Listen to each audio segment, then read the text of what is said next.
नवरात्र में 9 दिनों में लगाएं किन चीजों का भोग ताकि प्रसन्न हो जाए मां। 9 देवियों को 9 दिन क्या लगाएं अलग अलग तरह के भोग, ये जानना आज बहुत जरूरी है। हमारे YouTube चैनल आनंदाचार्य जी को सब्सक्राइब करें, लाइक करें, शेयर करें। साथ ही फॉलो कीजिए आनंदाचार्य जी का फेसबुक पेज। जय महाकाल। भगवान शिव आप सभी पर अपनी कृपा बनाए रखे।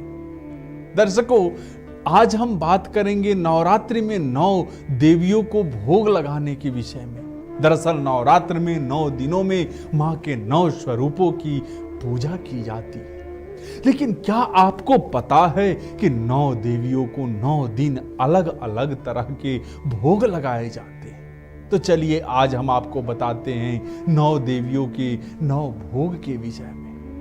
नवरात्रि के पहले दिन मां दुर्गा के पहले स्वरूप शैलपुत्री की पूजा की जाती है। इन दिन मां शैलपुत्री को गाय का घी या फिर शुद्ध सफेद मिठाई अर्पित की जाती है। इससे आरोग्य लाभ की प्राप्ति होती है। नवरात्रि के दूसरे दिन मां को द्वितीय स्वरूप देवी ब्रह्मचारिणी की पूजा की जाती है और इन दिन देवी ब्रह्मचारिणी को शक्कर का भोग लगाना चाहिए। ऐसा करने से चिरायु का वरदान प्राप्त होता है। नवरात्रि के तीसरे दिन मां दुर्गा के तीसरे स्वरूप मां चंद्र घंटा की पूजा करनी चाहिए और इस दिन मां को भोग लगाने में दूध या दूध से बनी हुई मिठाई अर्पित करनी चाहिए या खीर का भोग भी लगा सकते हैं। इससे धन वैभव और ऐश्वर्य की प्राप्ति होती है।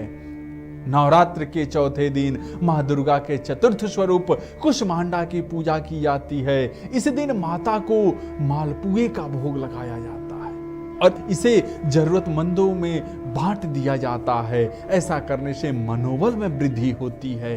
नवरात्र के 5वें दिन मां दुर्गा के पंचम स्वरूप मां स्कंद माता की पूजा की जाती है।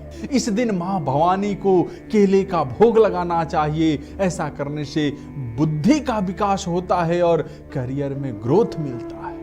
नवरात्र के 6ठे दिन मां दुर्गा के 6ठे स्वरूप मां कात्यायनी की पूजा करनी चाहिए। इस दिन मां कात्यायनी को शहद का भोग लगाना चाहिए। ऐसा करने से सौंदर्य की प्राप्ति होती है और घर से नकारात्मक ऊर्जा तो बिल्कुल भी समाप्त हो जाती है।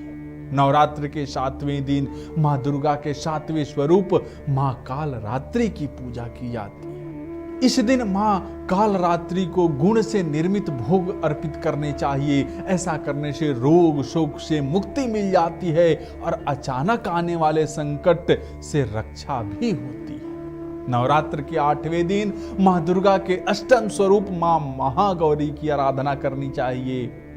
नवरात्र के 8वें दिन मां दुर्गा के अष्टम स्वरूप मां महागौरी की आराधना की जाती है और इस दिन देवी महागौरी को नारियल का भोग लगाना चाहिए। ऐसा करने से मनुष्य की सभी इच्छा पूरी होती है और संतान संबंधी जो भी परेशानी है उससे मुक्ति मिल जाती है। नवरात्र के 9वें दिन मां दुर्गा के 9वें स्वरूप मां सिद्धिदात्री की पूजा की जाती है और इस दिन मां भवानी को घर में बने हुए हलवा पूड़ी और खीर का भोग लगाकर कंजकों की पूजा की जाती है। ऐसा करने से मनुष्य के जीवन में सुख शांति आती है। तो आप भी इस नवरात्रि 9 दिन 9 देवियों को इन सभी वस्तुओं का भोग लगाएं। आपकी मनोकामना भी मां पूरा करेंगी। बड़े ही प्रेम से जय महाकाल। हमारे YouTube चैनल आनंदाचार्य जी को सब्सक्राइब करें, लाइक करें, शेयर करें। साथ ही फॉलो कीजिए आनंदाचार्य जी का फेसबुक पेज।